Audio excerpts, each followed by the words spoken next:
humiliating. It's humiliating to be stopped up in your own neighborhood and have your neighbors looking and seeing what's going on. A Winnipeg man is speaking out after he was pulled over by an unmarked police vehicle while making a legal turn onto a street only meters away from his house. What followed, he alleges, was an intimidating interaction between him and a couple of Winnipeg police officers who didn't initially tell him why he had even been pulled over in the first place. Teddy Zagaya Gabra-Hewitt says on September 8th, two officers walked up on his vehicle, asked him for his license and registration, and then began questioning him about where he was coming from, where he was going, and if he had switched the license plates on his car.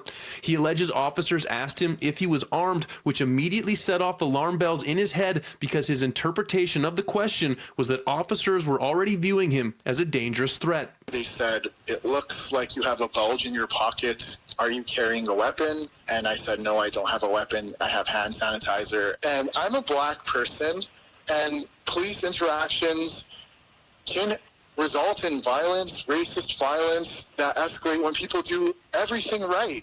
Zagaya Gabra-Hewitt says he was on his way to pick up his daughter from her first day of school, and he didn't know why he had been stopped.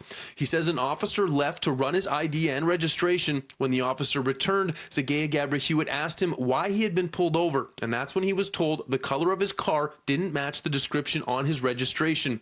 His car was listed as white, but in reality, it was beige.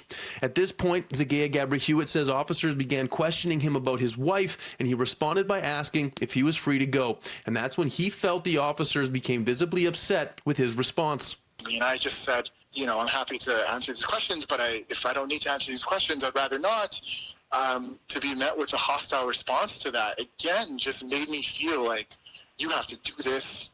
And if you don't do this, you're going to be in trouble. Zagaya Gabra-Hewitt says the interaction only lasted 10 minutes, but could have spiraled into something much worse, and it affected him long after the police left.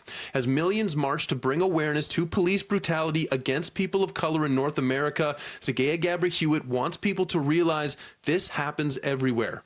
It's not just something that happens elsewhere. It's not just something that happens on TV with totally disconnected from the city you live in. I live in Winnipeg, and this happened to me.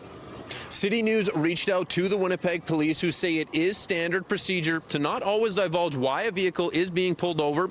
However, police did say in this specific instance, there was also potentially a case of mistaken identity, where they thought they were pulling over someone with a similar last name, facing several serious charges, and now realized they didn't have the right person. In Winnipeg, Mark Neufeld, City News.